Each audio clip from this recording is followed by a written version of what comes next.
Anybody want to throw out? Who would your customers be, you think? Just throw out some names. I'm sorry? Logitech. No, if you are Logitech, who would Logitech's customers be? Any guesses? No. College kids. Retail stores? Yeah, I heard some people say retail stores. So the thing is, that what's surprising, until you kind of look into it, is that their customers are actually people you've never heard of. The customers are either people who make computers like Dell and others, but in the for gaming products, you might think that Best Buy, Circuit City, some of those might be their customers. They're actually not. They sell to distributors. If you read this paragraph, it says, in retail channels, Logitech's direct sales force sells to distributors and large retailers. Our distributor customers typically resell products to retailers, value-added resellers, and system integrators, These distributors in the US include D&H Distributing, Ingram Micro, and Tech Data.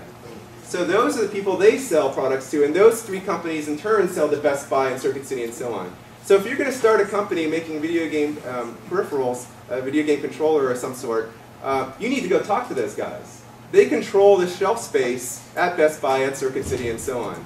And then you can do a Google search on those companies, get to meet their business development people, and so on. Okay, so this has already gleaned some useful information, and this is sort of in the marketing sections, what I call the marketing section.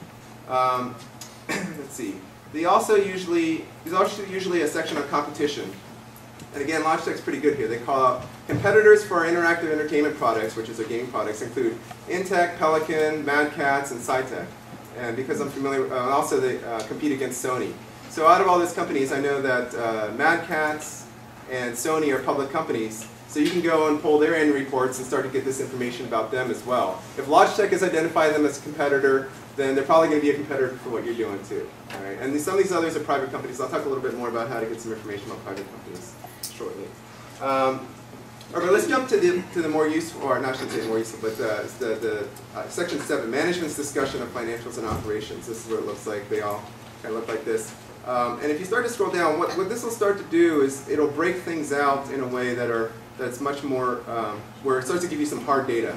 So again, I'm kind of scrolling through, but so it's pretty easy on Yahoo Finance or wherever else to kind of see, okay, Logitech's annual revenues were, some amount of billions of dollars, but you don't really have a sense for, well, what about their gaming?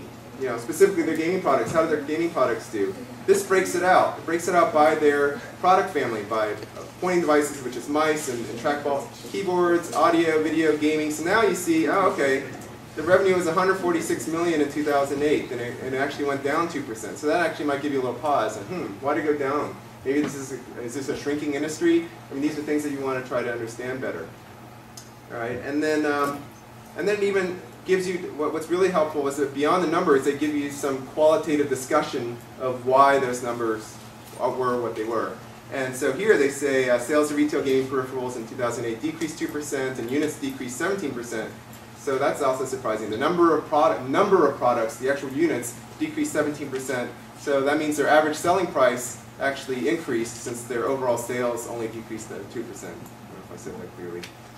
PC gaming sales increased 3%, driven by a new gaming keyboard, a new racing wheel. Console gaming sales decreased 13%.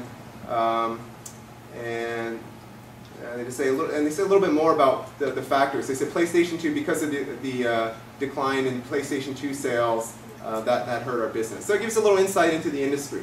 Okay, and they also say in OEM just means that you're selling it not under your own name. You sell it to somebody else, and they plaster their name on it. So they said OEM sales of gaming peripherals increased significantly, driven by microphones for singing games for PlayStation 3, Wii, and Xbox 360. So the whole American Idol and singing and the Guitar Hero, all of that that's an area of growth that you can see from here. And Logitech, they obviously made a microphone for somebody.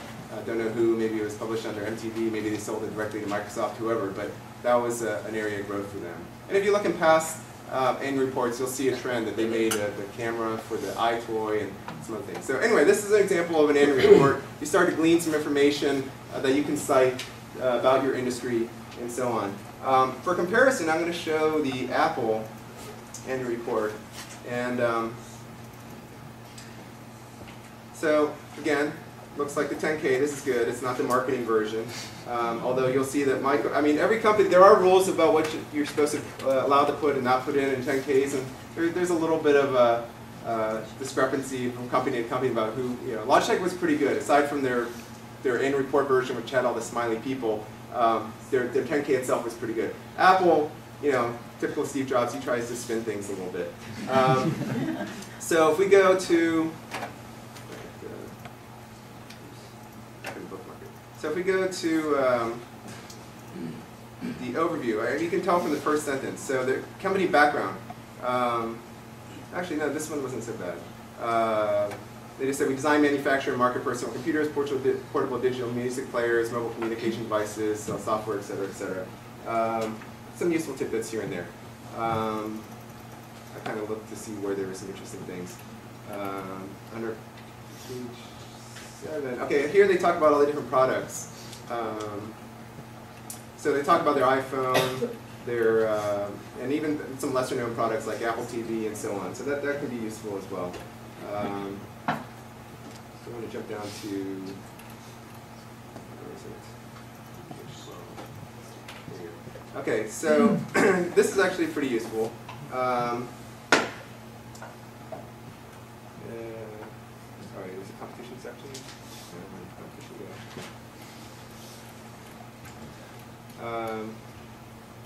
Yeah, I'm missing it somewhere, but yeah, actually I couldn't find it. Maybe they didn't have it.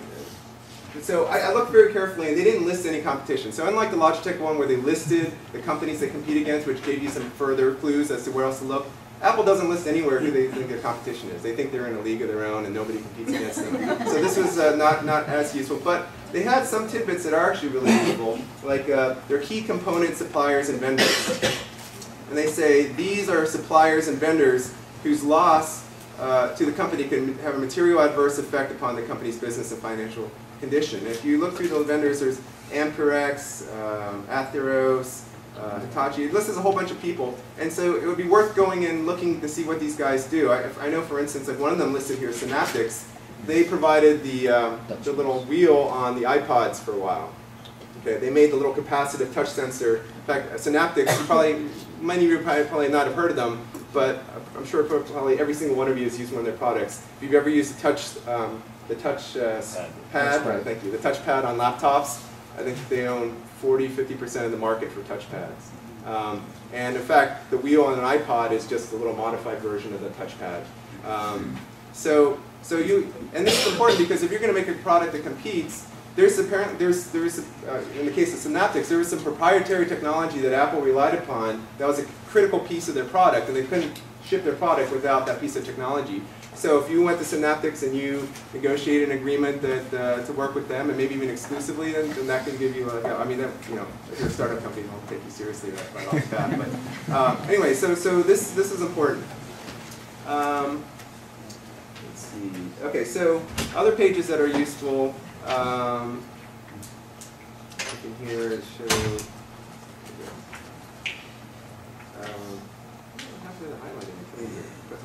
I'll just, if you read through here, you can see the 57% of their sales in the U.S. They've got 32,000 employees, and then one of the most useful sections in here when they break down their business by product line. So, yeah. Okay.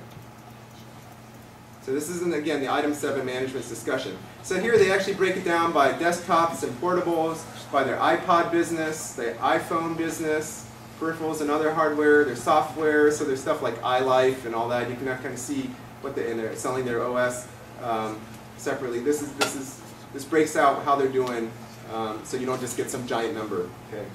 I'm going to show one more quick annual report, and then we're going to move on to other stuff.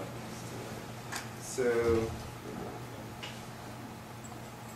you know what? I'm going to skip the last annual report because I want to move on to some other stuff. But basically, this is a great place to start. Tells you a lot about the companies. Okay.